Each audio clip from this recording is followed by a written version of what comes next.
Psychic Dolphin Garage.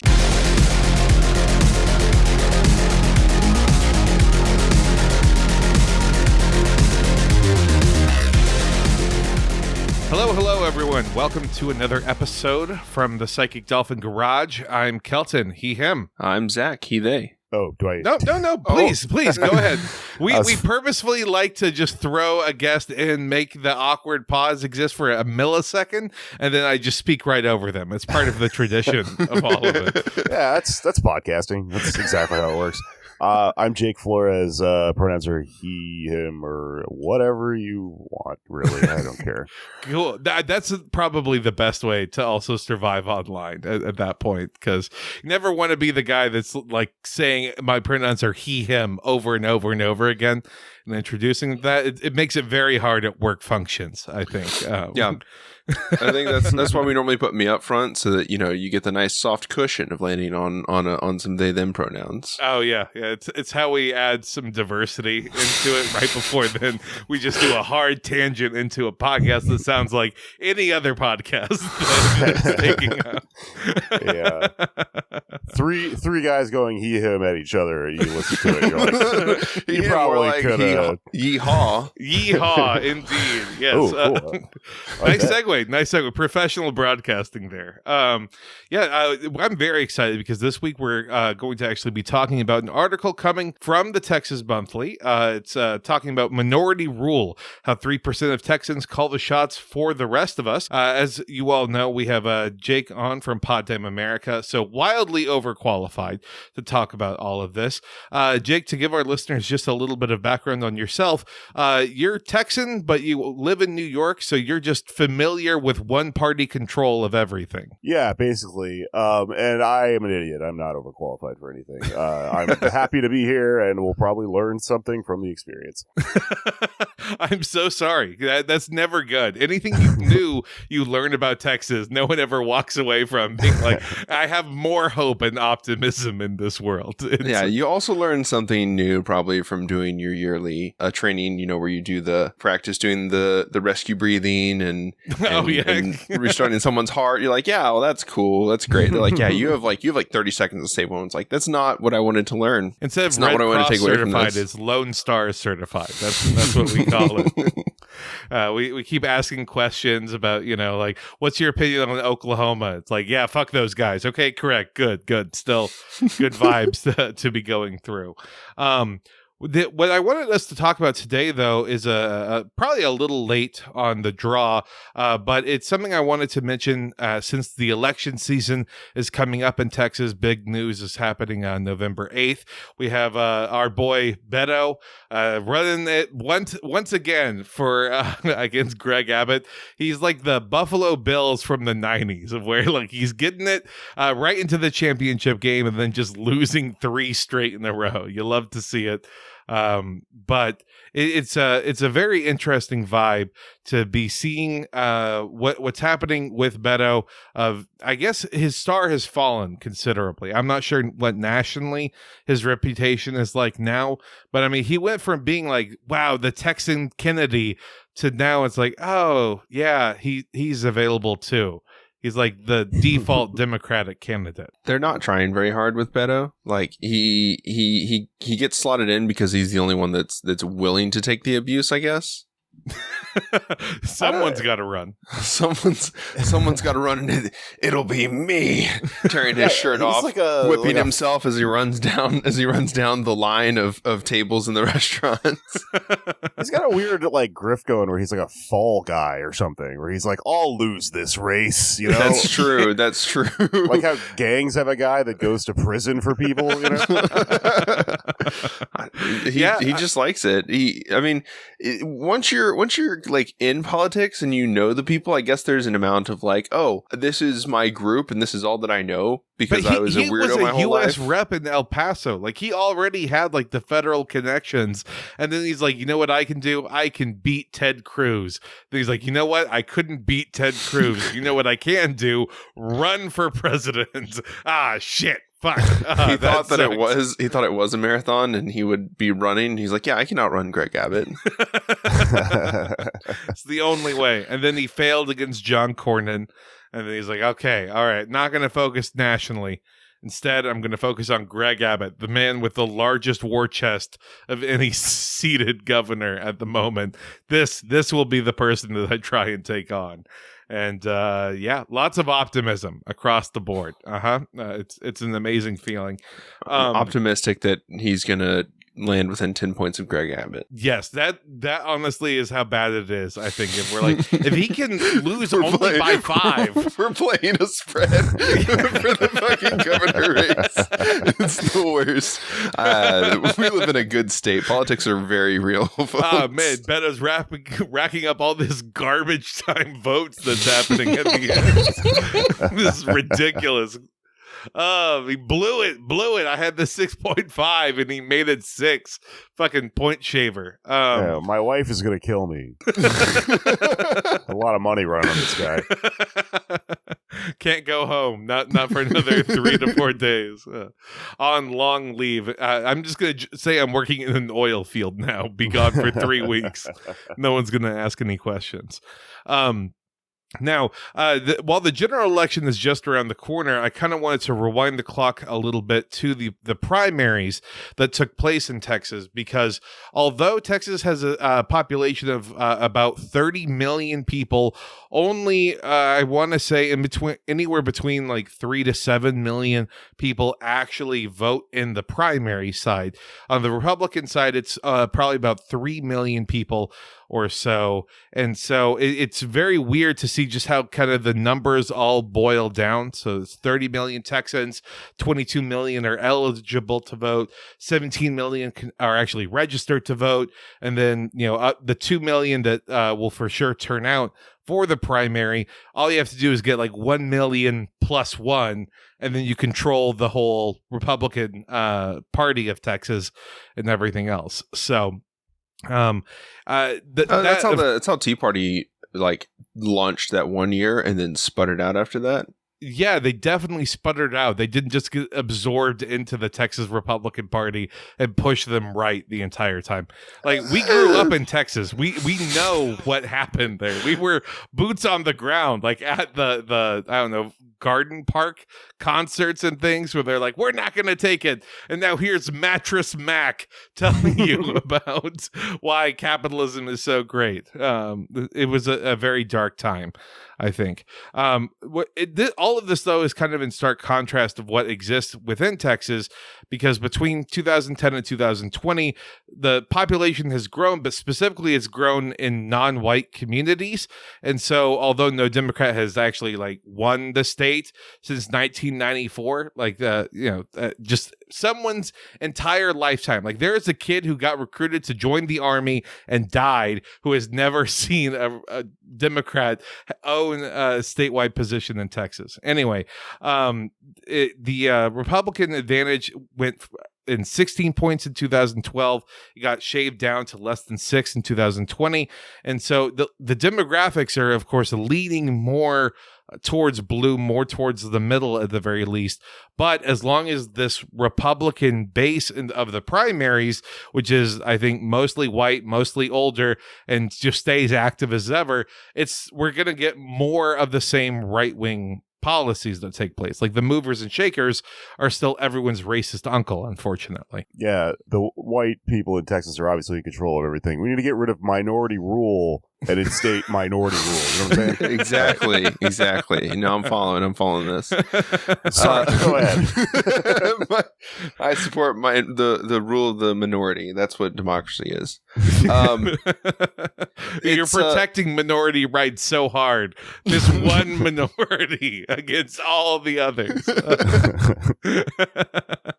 There's probably going to be, like, even the Trump stuff that happened. I would predict, having lived here my whole life, that Democrats are just going to end up being like the old dudes that are like, what the fuck happened to the old style, good Christian conservatives that really believed in conservatism, not this weird new Republican garbage. Because that's exactly how it works, Grandpa. Sorry that the George H.W. Bush Democrats gave way to the Trump Democrats. Instead. Me and my grandfather agreeing that Trump was not great and that he was running a really bad campaign, but then disagreeing on literally everything else. But you have to still vote for him. No, the fuck I don't. It's really brave of the Democrats to really believe that like that 16-point advantage has really gone to 6. Yeah, and that it's a 6 that will become a 2 or something else, instead of like it's a soft 6 because the candidate was Donald Trump and that it wasn't just, less than enthused Republican voters. But that's and what could all of these new voters that have entered Texas, nearly 4 million of them, why aren't they voting in the primaries and turning the tide? Oh, well, that's because they're all illegal, Zach. That's every one of them. That's why we have to. That's why we need Border Patrol. That's what our Lieutenant Governor's radio show has been advocating and saying, something that you can apparently just say and have no repercussions to. Like, you go up in the polls, people like that. They're like, he's speaking truth. I might really not see he's saying down there. Are you kidding me? Absolutely. That's funny. There are no masks. The Republicans are unmasked. The worst case scenario is if Greg Abbott dies. People who are like, get fucked, go die, Greg Abbott, do not understand that then that means that Dan Patrick takes over. And Dan Patrick is an even dumber but even more right-wing version of Greg Abbott. And so all that's going to happen is the situation gets remarkably worse. Like, there were people campaigning and primarying Abbott from the right. And so he was having to spend campaign funds in a primary where he was trying to be like, no, I promise I'm just as Republican as anyone else. Please don't dethrone me for whatever reason. It's wild what's happening in Texas. The main legislature, though, in Texas in 2021, I mean, Texas wasn't the only one, but I'm going to say that we were on the cutting edge of this, where we basically banned abortion before it was cool. Like, we were like, hey, we want to take away all the rights of women, even if Roe v. Wade says that we can't. And then Roe v. Wade went away and they're like, haha, guess what? We have trigger laws, which in Texas, of course, when you're going to talk about, anything and try and make it into a gun analogy, you're going to go for it. Like, the stereotypes, I think, exist for a reason here. We also said that if you're over the age of 21, you don't need a license for a handgun. Out of curiosity, Jake, did the Texas Republican Party platform make any waves in New York? Yeah, I think it was nationwide news when that crazy bounty law where you can arrest someone else for having an abortion. I think the number of like amendments or laws or whatever that went into effect in that one bill was 666. Hell specifically. Yes. I remember that and thinking, like, did they do that on purpose just to put like some panache on this? It's a happy coincidence. Yeah, I mean, I probably felt it a little bit more because I pay attention to that sort of thing. I just feel like that took so much of the anger and fervor, obviously, like it rightfully should. But then the other things that happen, like where Texas is saying that they want to take away the Equal Rights Amendment, that the EPA, TSA, FDA, CDC, and OSHA all need to get dissolved, that there should be no federal minimum wage, and that there should be no mandatory sick leave. Like, all of like the evil shit, like that's not so personal but more just systemically evil, like that's also what they're pushing for. And they're just doing this overload approach of where you can only be so mad for so long at so many things. And they're like, well, again, we're going to push through like 600 ideas. Let's see which ones people get mad at. Like, they can't stop all of them. Exactly. It's very, I think, difficult for people who are outside of Texas to understand that this is not even the beginning of it. Like, this is the tip of the spear for what this Christ observing fascist party really seems to love so much, because there are true believers here. Like, it's not like, they're just doing this for the money. Like, they're in the pocket of big oil. It's like, no, there's a death cult that is in charge of this state. And they're like, no, in order for me to go to heaven, I have to make sure that women are property. And like, it's the only way. There's no other way around it. Oh, then they get to talk about it on their TV shows. Radio shows. No, they're called sermons, Zach. That are also TV shows. Thank you, Joel Osteen, and everything else. Thank you, Joel Osteen, for contributing, but to our campaign, that is.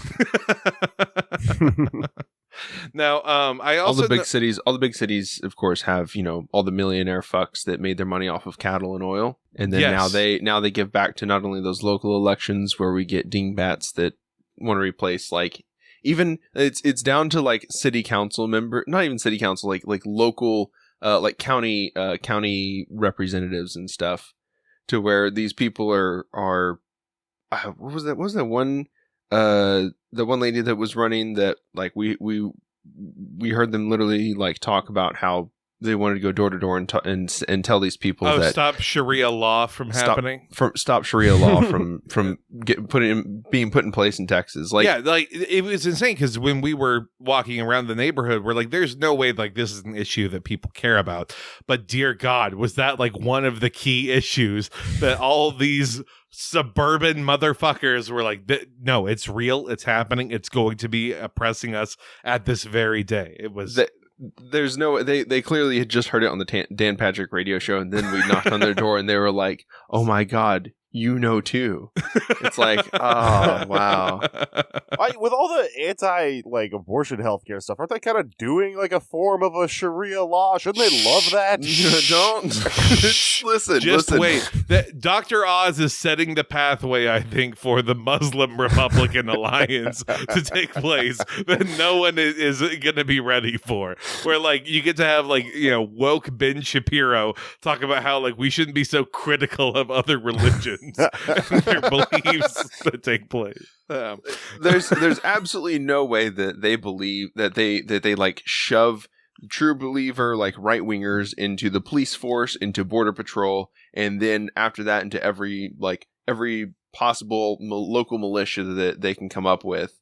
And then don't also think that they're doing that so that next time there's a January 6th kind of situation, they don't have firepower on their side. I mean, that's the January point. January 6th is a small take compared to what Texas wants. Like, Texas literally is lobbying for secession. Like, that's like what they That's been on the ballot for like 20 years. They won't shut the fuck up about that. It's like a guy in high school that keeps lingering around. It's like, we should start a band. Like, it would be so cool if we were to start. Like, sure, Gary, maybe next time. Like, we'll jam out another time. I mean, why don't you just bring your instruments, Gary, and we'll see if you can get some people to play with you. Okay. Full staring at myself in the mirror. I guess it's us talking about how we should form a podcast for like a year and a half. But neither here nor there. We don't need to get that self-reflective. Fun New York fact: Staten Island has the same thing, where they tried to secede a couple times from New York City, and it's where all the cops live and shit here. So it's our Texas. Solidarity with the oppressed peoples of Staten Island. President Xi, please free my family. The Queen didn't die so that we would have to remain a part of her rejected colony, okay? She died so that we could be free. But free to make our own choices, like, wanting this government. Somehow it's a choice. Now, the thing that, Zach, you were alluding to earlier about how basically the right-wing ideology so just steeped in Texas that it's at pretty much every level. It makes it very funny that the Democratic Party's plan, in Texas at least, is we just need to register more voters. Like, we're not a red state, we're a non-voting state. Like, that's been the mantra, right? Well, in 2020, actually, election records have been set off. Like more than 11 million Texans voted. It was the highest raw total ever. 67% voter turnout was the highest since 1992. And everyone knows Beto definitely won in 2020. That's why he's our senator now. That's why everything's working out just fine. Actually, no, it didn't work out. It all kind of definitely, all that's definitely a problem for the Republicans, and they should be scared. So I got to derail you real fast. Staten Island. It's ironic that Staten Island and Texas both want to secede because they both look like fucking suburb hell. Yeah, Staten Island looks like flat, single story, single family housing on the whole fucking thing. They just like me for real. Not so different, you and I. Yeah. So did voting numbers go up on Staten Island, just like they did in Texas? I'm picturing, it's the image of that like Confederate flag construction worker, and then like the Rasta guy that are fist bumping. That's like one racist suburban dad fist bumping another racist suburban dad. It's like the only thing the establishment fears. Look, I got your back. I got your back. There's no way that there are not more voting locations on Staten Island than there are in the entire city of Houston. Oh, probably. Why do you have to speak these things into existence? Well, but that actually kind of ties in a little bit, though, because Texas has had like a huge issue with actual like voter suppression that's been taking place, because it's not just the idea of like, oh well, young people don't want to vote anymore. Like young people are sick of trying to vote for the lesser of two evils. Like, look, Kelton, how could there be voter suppression there? It's not like it's legal to sit outside of a voting location and to intimidate voters as they come in. It's not legal to be armed in Texas. Passed that law that you're allowed to carry. Okay, remember what our attorney general, the committee that he just created, Zach? I'm not even sure. Maybe this didn't hit your circles yet, Jake. That's true. That's true. Our attorney general, Ken Paxton, created a election integrity committee where then there will be armed people available at the polling stations to make sure that then no corruption takes place. That's literally how the CIA does like fake elections in Haiti and shit. Yeah. Imagine it's not the CIA, it's Border Patrol. Imagine going as someone who's not voting Republican, going to a polling station that is run by Republicans, that is then staffed by Republicans, that then has armed guards who are, if not Republican, they're to the right of Republicans. there are too many like, woke, like actually, I voted Clinton in 2016 kind of guys at those places. And then thinking like this is a free and fair election. Like everything is going just fine. Like absolutely not. This is, though, as Zach, you were mentioning, this is part of the Texas history of voter suppression that's taken place. Like ever since the 15th Amendment said, hey, black people can vote, Texas has basically said, no, fuck you, fuck that. They've said they want the Voting Rights Act repealed. They've been investigated more than any other state. Oh yeah. Y'all remember in 2013? Classic.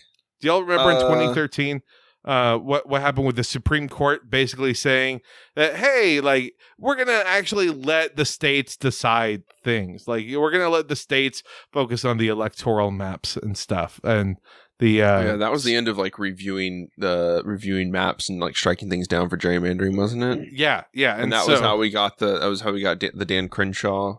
I'm going to let you know a little secret, like that's how we got a lot of different districts in Texas. Not just your hometown hero, the one-eyed John hero. McCain. Look, I could go down to the Vintage and walk around and find him in one of those stores, I'm sure, right now. You can go to any left-leaning coffee shop and hear them talk about how they're actually super excited to vote for Dan Crenshaw. Yeah. It is, I think, one aspect to focus on is certainly the idea of saying, well, it's not just the Democrats aren't getting people out to vote. It's the fact that the voters are actually being suppressed. We have super strict voter ID laws. We're doing everything we can to make sure the minorities can't vote. But also, because the Democratic Party here kind of just sucks for a whole host of other reasons, they have pretty much abandoned all of the rural areas of Texas, where they focus on like the 6 major city areas of Texas, and then anything in the middle, they just say, well, lol, sorry, get fucked, as kind of their response. There are a lot of, I think, left-leaning voters in that particular area. Absolutely, but it's also Democrats here, their idea of like mobilization is getting you to bring 3 friends to our meeting, and then those 3 friends reach out to 3 of their friends and talk about how they should vote in Texas. Like, what is this scheme shaped like exactly? I feel like it starts out with voter one person, outreach, so it's you and then the bottom, outreach, and then more, and then it goes up, and then it gets bigger at the top until it's so big that it would collapse under its own weight. Zach, if we put it on the side, it just will look like a megaphone. No one will know. No one will know. A megaphone. Stop. I'm going to start getting fucking emails that look just like this. Hi, I'm Tim Ryan. I need $5 right now. Some DSA degenerate is listening to us right the fuck now. I fucking hate it. Yeah, no, like there's no concept of organizing in the Democratic Party. If you listen to any of the things they do, we joke about text messages, but if I look at my text messages, it's like out of the last 20 on here, 10 of them are just, hey, are you voting in the primary? Let us know if you're excited to vote for Beto. Yeah. And, you can be like, I already voted. Please stop. No, but for real. And then the other one, hello, my sister. Early voting starts tomorrow. Vote early for Greg Abbott. Yes, exactly. They take all these roles and all this data. And all it is fucking emails and that. And I even tried to reach out to them. And that's where I got the fucking, bring 3 friends thing. Like, I was like, oh, let's get involved. What things are you going to do in Texas to do outreach? Are you going to run events? Or are you going to, no, we're just going to, have a Zoom meeting maybe. Yeah, nothing makes them shut the fuck up faster than you being like, yes, I am interested. Now, where can we go? It's like if someone's hitting you up, trying to hook up every couple hours. They're like, come on, you up? Huh? You available? What's going on? And then if you finally respond and are like, yes, I'm tomorrow, 1:30 p.m. Where are you? And then just never hear from them. It's a real dog chasing cars situation there. And a lot of it is, yes, the people that we grew up with, their biggest thing was they were going to go work for this senator, or they're going to go work for this person that was going to be the next big senator. Yeah, it's so weird to see, by the way, the people that we grew up with are now Republican operatives. It's not great. It doesn't make me feel good. I mean, it makes me feel good for getting out, but it's couldn't you just be an accountant or a dentist or something? Half of them, that first one kicked off and they made it.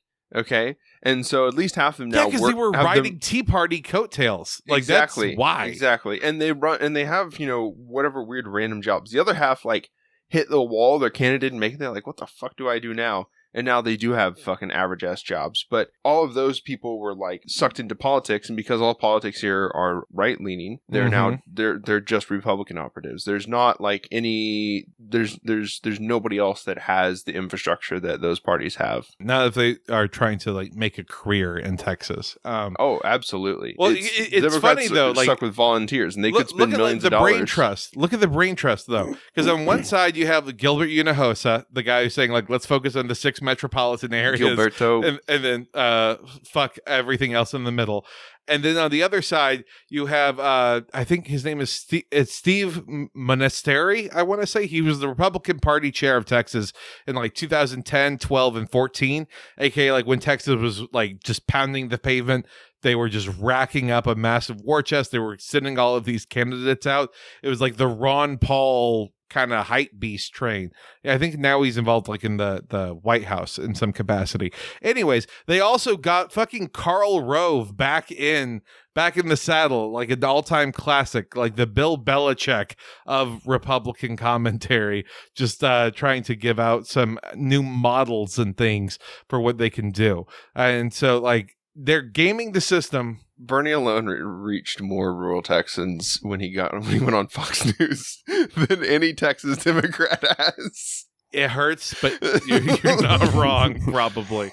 Like, I'm willing to bet that, like, once the Beto bus leaves whatever, like, the photo op rural area that they are, like, on the ranch or wherever the next Texas Monthly photo op is happening, that just no one hears from a Democrat ever again. Not for another 2 years. Not until it's time to get polled about, like, they pull the election data and then they do stuff and it's very much like a mixture of these are weirdo liberals that rely on identity politics a lot, and because we have a lot of Hispanic folks in the state, we have a lot of different minorities in the state. Like, they're just like, Gilberto Hinojosa he's the chair, Democratic chair. Mm-hmm. It's like, that's great. That's representation. That's perfect. That's wonderful. And also that means that then we're going to get the Hispanic vote, right? Because definitely. There's one thing we've learned is that the entire race is all the same and they all vote the exact same way. Kanye has proven that you can be minority and racist. Okay. The emu farmer girl proved that you could be a hippie and racist. So one thing that drives me crazy about Texas politics is how periodically everyone discovers that Latin people in the Valley can be Republicans, as if it's this crazy novel thing. This is going to hurt. Zach, I think, is also giggling. I grew up in the Rio Grande Valley. My father was involved in the Republican Party. So all of my friends growing up were Hispanic Republican kids. And that was my default until I moved to Houston. And I was like, hold on a second. What's happening? People believe other things in this state. Yeah, also, me at 18 moving out of my house for the first time. Oh my God, what do you mean you think abortion is not all that bad? But that's a life. That's a baby. That's my baby. That's my baby. Why would they be Republican when the only political structure out there is fucking Republicans? Well, it's like kind of a couple of different things, right? With immigrants, people always have this weird thing where they're like, well, they're not white, so they must be Democrats. And you're like, but it's the people that came to America, and like a lot of them like love America. That's Republican shit. Yeah. And then the second thing is that it's just like, it's kind of racist in this way where you just like underestimate these people's ability to have complex, nuanced thoughts about shit. And if you talk to people walking around in that part of the country, a lot of them don't trust either party, but they sometimes will sell you, I don't know, they both seem like crooks, but this one Trump wants guy, lower property taxes, so exactly. I'll go that way. Exactly. It's like how most people fucking vote, Mm-hmm, yeah. Mm-hmm. Almost like having tangible issues that could affect the real world material conditions might be a good selling point. Wait, no, never mind. All right, we got Beto. Let's go, just Beto. Some fucking Democrat white guy down there to like do a speech where then he bursts into like a sentence in ninth grade Spanish that he practiced is not going to just make a bunch of people vote for you, but they fucking do it every time. Look, they put all the staffers in the front row so they would clap really loudly so that he would only hear them and think the whole crowd was clapping, okay? You can't blame him for thinking that was a great line. Like he's a person in toddlers and tiaras just trying to grease the wheels. Like, you're doing a great job, they're Robert really Patrick. They're giving him the fucking Joe Biden treatment, okay? Beto with dementia is going to be so sad. Like, I swear I was a senator. I had to have been the senator. I ran for senator 17 times. Are you saying I lost every time? I'm sorry, buddy. Yeah, it's okay. Get him off the table. He's getting up there again. He's a candidate who's willing to say fuck. Oh, wow. So crazy. Can't wait. The one thing I also wanted to mention, though, about why I think, though, we're not really kind of through anything, why I don't have any faith in things getting better. In fact, why I think things will get worse is as a result of the 2020 census that took place, we got a new congressional setup and new redistricting that was starting to take over. And although most of the growth in Texas's population, about 95% of it, happened with non-Anglo members of the community and members of our state, the way they have redistricted things, we added 2 spots, but then both of them are going to the right. They're both in Anglo strongholds, for lack of a better term. And this kind of way of rigging the system means that, well, fine, I guess you're going to try and overcome us through sheer number of voting, but now we've redistricted things, so we're still going to win, even if now we lose, I guess, maybe the popular vote. Well, maybe we lose the governorship. We're not going to lose any Senate districts. We're not going to lose any state districts. We're not going to lose any U.S. House districts where like all the real change can happen. Because like, can you imagine if Beto wins, what that will do to the Republican base in Texas? Like, oh my God. They will be in a fervor. He won't get anything done. And then they will come out in droves 4 years from now to just obliterate him off the face of the earth. It's not going to be good. It'll be like when Obama won and everyone lost their minds and started coming up with we'll have conspiracy theories about Beto. He's an alien or something. He's not from planet Earth. Well, I mean, that's objectively true. Yeah. No, I've seen this smile. He's part horse. That's true. I do think Obama's a great example, though, because I think it was in North Carolina in 2008 where he won, and it was by a significant margin. And then people just kind of assumed that 4 years later he would win it again, and then he didn't. And people were shocked, like, "Oh wow, why is this?" Like, I don't know. Maybe you kind of banked everything on 2008 and thought like, we won the presidency, so we won everything else, and then ignored 2010, 2012, 2014, 2016, 2018, 2020, but this time it's different, y'all. It's just a true wonder, I think. Mm-hmm. I think the big thing is going to be candidates like Greg Cesar in San Antonio, who reached out to Starbucks workers, did like a whole tour of their stuff. Candidates that buy into the labor movement. I think that's what they could focus on. That's what union supported candidates. It's strange to think that like there's a policy that shows that these are like more than just weird liberal Democrats. No, I think gets them out in meeting people and talking to people.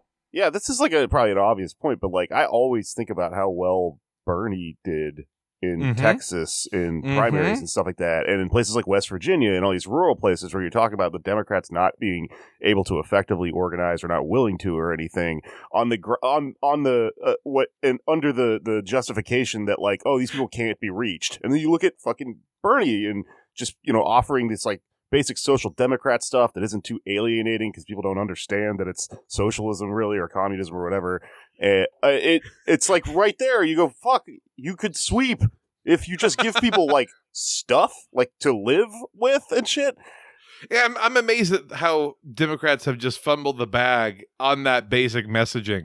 Like I know he's kind of the golden boy right now, but like even Fetterman has like fumbled it just so hard where like everything becomes like a vague like xenophobic kind of thing where it's like Oz, he has a lot of other attacks on him, but also like he might be an agent of the Turkish government, or like we need to try to avoid China. It's China versus the U.S. unions right now. It's like, come on, guy, come on, like stick with the Bernie talking points. I think that is like also the thing that a lot of union dudes probably think. So I'm not saying it's not effective. Look, I'm just saying maybe win without the xenophobia.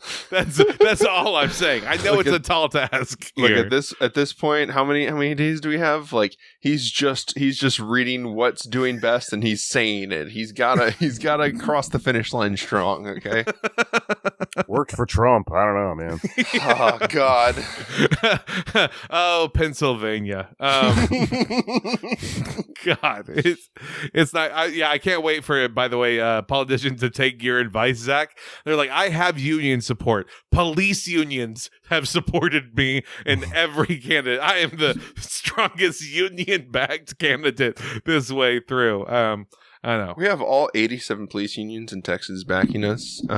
Legitimately, though, like if you get the Teamsters behind you, Like, and you get the Starbucks unions behind you. And Like, Texas how is that a bad AFL strategy? Texas AFL-CIO also I'm pretty sure they work in the Port of Houston.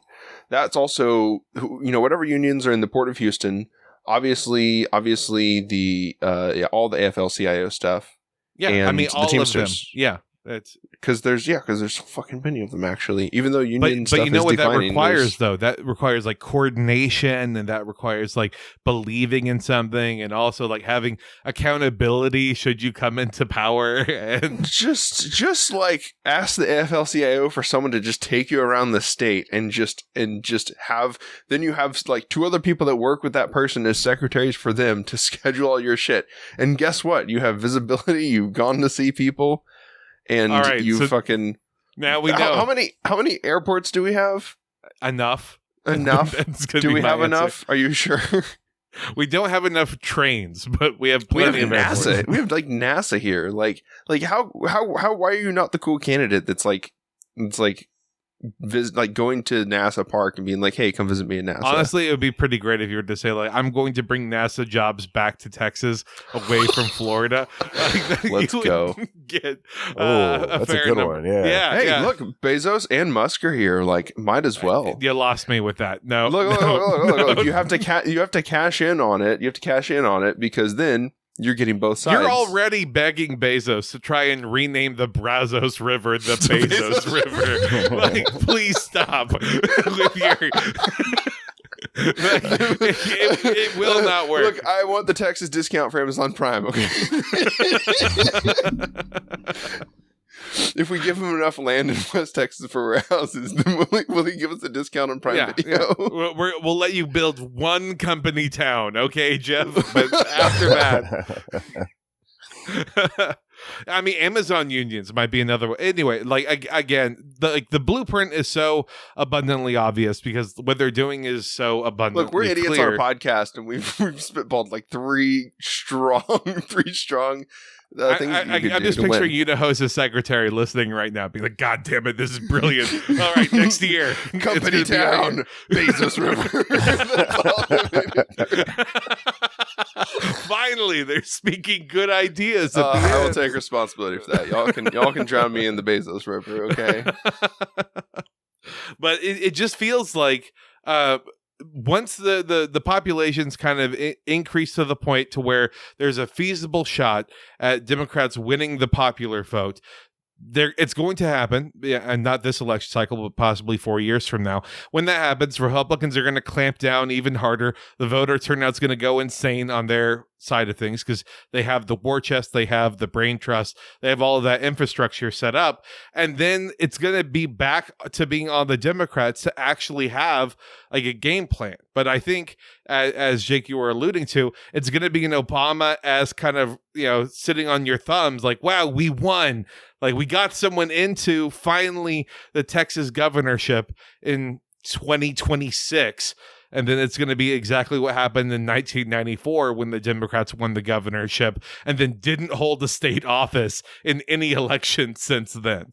Like, it's just going to be brutal without us, having a strategy over here for material conditions. Just focus on the real issues. I could see it going that way because the more I think about it with Democrats, the thing that's frustrating to me is that I think the strategy that would work for Democrats in terms of reaching these people that they can't figure out how to reach is you could just lie, like politicians do that all the time. You could and you would win if you just said, I'm going to do all this stuff that meets your basic needs. And then you would have exactly an Obama situation where a guy gets in and then doesn't do the stuff that they said they were going to do, and then that ultra catalyzes the opposition to them. Yeah. I can't wait again. Yeah, because we like our soft gerrymandering right now is like the Attorney General's office. Are so soft. Yeah, soft attorney. Yeah, the soft serve gerrymandering, Marble Stone Creamery style gerrymandering that's taking place. Ken Paxton has his election integrity page. We've prosecuted 155 individuals for election fraud. How many convictions, Zach? We covered this not too long ago. How many convictions? None. There are none at all. They prosecuted a lot, but the number of pending offenses against 43 defendants, 510 pending offenses against 43 defendants. Yeah. No, it's something like every single person that they've like successfully caught for voter fraud is someone who's like a previous felon who like registered too early or voted like a month before their probation was up. Mm-hmm. Yeah. And they're like, yeah, we're charging you a count for every day early that you voted.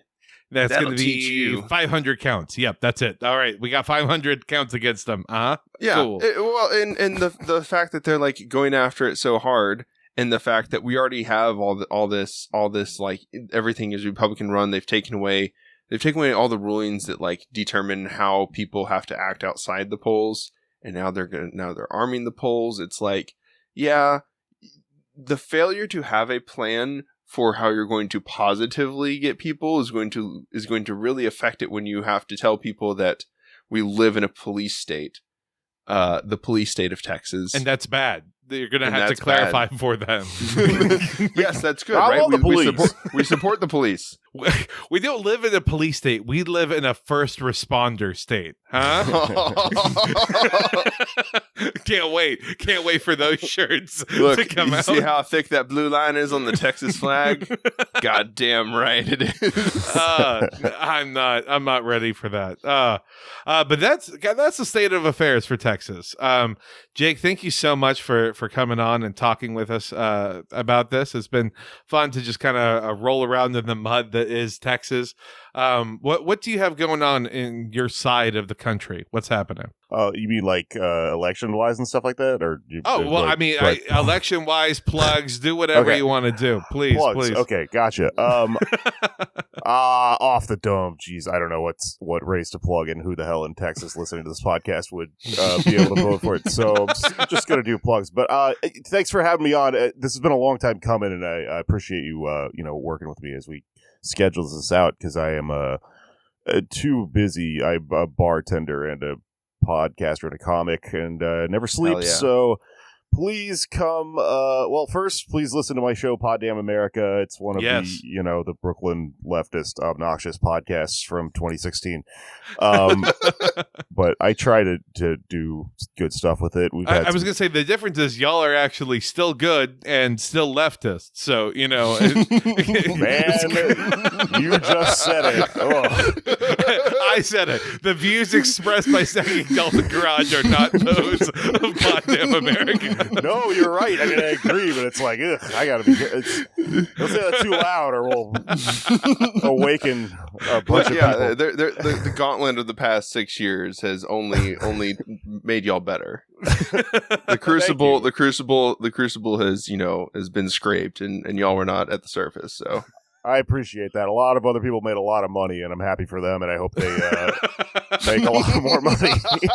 All right, Pod Damn tote bags coming soon. Oh, Jesus Christ. It hurts. My other show is called Why You Mad? It's me and my friend Luisa Diaz, who's an anthropologist, talking about like pop culture and art and museums and art and comedy and stuff and philosophy. It's my side project. It's a lot of fun. It's a little bit less overtly political, but it's, theory and stuff isn't there.